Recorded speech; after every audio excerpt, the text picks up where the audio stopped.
Olá pessoal, tudo bem? Eu sou Alex, professor de Física e astrônomo, e sejam bem-vindos ao canal Científica. E hoje eu vou fazer a parte 3 da minha série de vídeos sobre vida fora da Terra. E se você não viu a parte 1 ou 2, clica aqui no card que está aparecendo ou na descrição do vídeo, tá bom? Então vamos pro vídeo!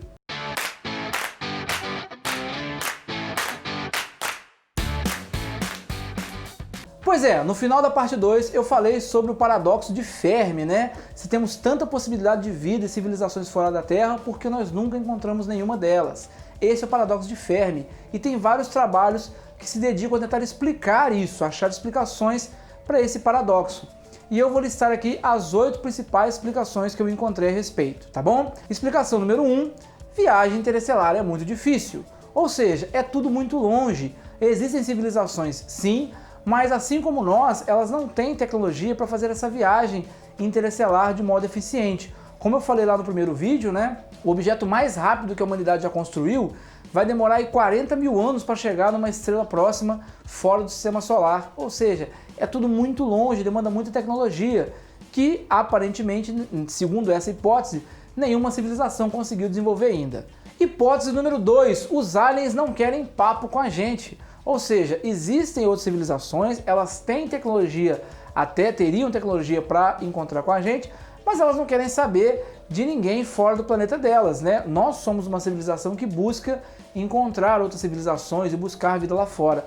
Mas isso não é regra necessariamente. Outras civilizações podem não querer nada com isso, podem querer ficar no seu cantinho quietinho. Então essa seria a explicação, tá? Os aliens existem, mas não querem papo com a gente. Então a gente deveria ir procurar alguém que valoriza a gente, tá? Hashtag se valoriza. Terceira explicação, existem aliens, eles querem se comunicar, eles têm tecnologia para fazer a viagem interestelar, mas eles não chegaram aqui ainda. Isso é muito similar à situação dos nativos do continente americano, né, antes da chegada dos europeus. Eles existiam, estavam aqui na América, né, no continente americano, em várias civilizações e tribos diferentes, mas eles eram desconhecidos pelos europeus, porque não havia aí tecnologia para fazer a comunicação antes do século 14 e 15. Então essa é uma possibilidade. Existem aliens, existem civilizações, eles têm tecnologia, estão aí viajando no espaço interestelar, mas não chegaram até a gente ainda. Quarta explicação possível para o paradoxo de Fermi. Os aliens até chegaram aqui, mas eles chegaram no passado muito distante. E aí essa explicação ela tem 3 brechas, tá? A primeira é, eles chegaram aqui muito antes de ter vida na Terra, não viram nada, viram um ambiente morto ali sem nada e seguiram viagem, foram para outros lugares aí e deixaram a gente para trás. Isso é possível, é uma possibilidade. A segunda vertente dessa hipótese é que é a mesma coisa, eles vieram aqui, não tinha vida nenhuma, mas tem um detalhezinho diferencial, que é o que eu falei lá no meu vídeo sobre vida fora da Terra, na parte 1, que eles trouxeram alguma contaminação na nave deles, alguma bactéria, algum micro-organismo, que foi inclusive a origem da vida na Terra. Então essa é uma variação dessa hipótese, né, que eles tiveram aqui antes da vida surgir, mas na primeira variação eles só tiveram aqui, não tinha nada, foram embora e não provocaram nada, mas eles deixaram aqui alguma contaminação que acabou gerando aí, sendo a primeira forma de vida na Terra. Inclusive essa é uma variação de uma das hipóteses de surgimento da vida da Terra, que é a panspermia. Ok, então eu falei 3 variações, né? Os aliens estiveram aqui no passado e não tinha ninguém e eles foram embora, sem causar nada. Eles estiveram aqui no passado, também não tinha ninguém, eles foram embora, mas eles acabaram deixando alguma contaminação, algum micro-organismo que foi o início da vida na Terra. E na terceira hipótese, quando eles estiveram aqui, a gente já tinha existido, já tinha surgido vida na Terra, e eles foram percebidos como deuses e monstros mitológicos, né? É aquela hipótese dos aliens do passado. Os monstros mitológicos e deuses descritos aí nas obras históricas seriam esses aliens. Essa versão dessa hipótese é a menos aceita e é a que faz menos sentido, porque ela levanta uma pergunta que é, tá, eles estiveram aqui interagindo com a gente, foram embora e nunca mais voltaram? Não faz muito sentido. E essa é a quarta hipótese, eles estiveram aqui há muito tempo atrás com essas 3 vertentes, 3 variações, ok? Hipótese número 5 é a hipótese do zoológico, muito parecida com o que acontece no seriado Star Trek de ficção científica, né? No Star Trek eles viajam aí entre várias civilizações e sempre que eles encontram uma civilização que não tem contato com alien ainda, que está pouco desenvolvida, eles não podem interagir com ela, eles têm que observar de longe e catalogar e ir embora. Tá? Essa é a hipótese do zoológico, ela assume que os aliens chegaram na Terra, viram a gente e estão monitorando a gente, mas como a gente não está ainda apto, preparado tecnologicamente para esse encontro, eles estão só monitorando, como num zoológico, eles estão ali de longe, vigiando, monitorando, sem interação, mantendo a gente nessa reserva ambiental gigante que seria o planeta Terra.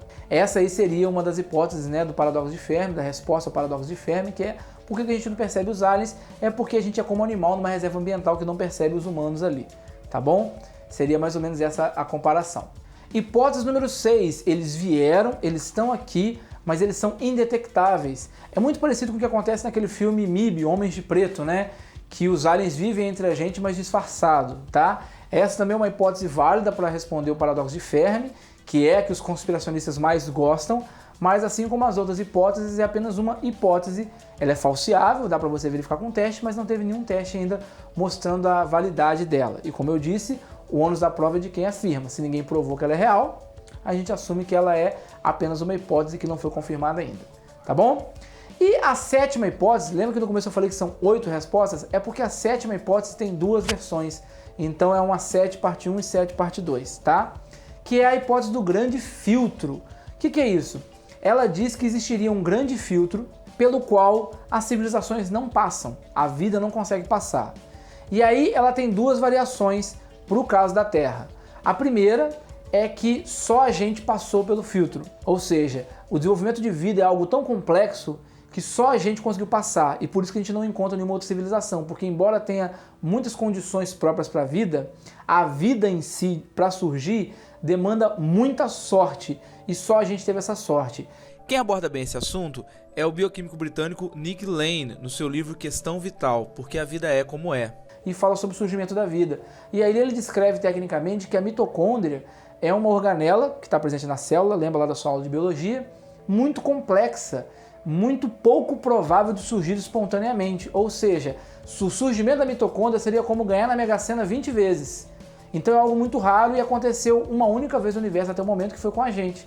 Então esse seria o grande filtro. A gente passou por ele, nenhum outro lugar passou por esse filtro para desenvolver vida ainda, por isso que a gente não encontra nenhuma outra civilização, embora estatisticamente a gente tenha um universo repleto de lugares com condição para isso acontecer, e isso em si é muito raro, então acontece muito pouco. A segunda explicação, né, a segunda versão do grande filtro, diz que o grande filtro está à nossa frente, nós não passamos por ele ainda.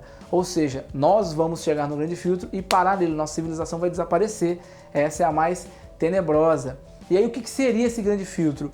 Tem 2 possibilidades. Uma, ele seria nós mesmos, ou seja, a gente ia se destruir. Então esse grande filtro, ele é um processo pelo qual toda grande civilização passaria, em que no estágio avançado de desenvolvimento, a civilização ia entrar em colapso porque eles iam entrar em guerras e destruições, consumir recursos naturais e iam desaparecer. Então isso ia acontecendo com toda a civilização. As que foram mais avançadas que a gente, que se desenvolveram primeiro, passaram por isso, né, o grande filtro filtrou elas.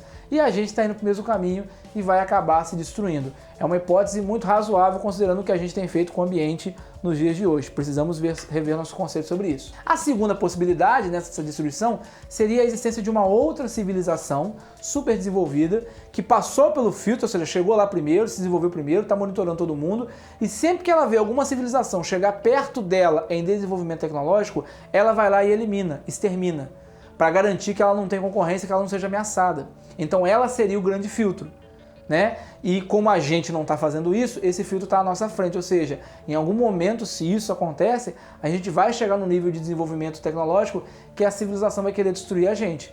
Tá aí uma ótima ideia para uma obra de ficção científica, hein?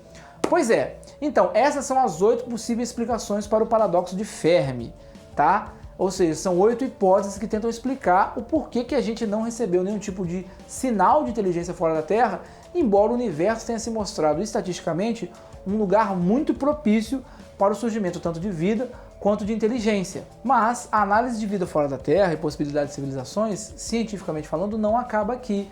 Existem uma série de trabalhos de física, matemática e estatística dedicados a tentar especular como seriam as civilizações alienígenas que poderiam estar habitando aí o universo, mesmo independente de termos tido ou não contato com elas. Bom, mas esse vídeo já está ficando um pouquinho grande, então eu vou falar um pouco disso no meu próximo vídeo, numa parte 4 dessa série, tá bom?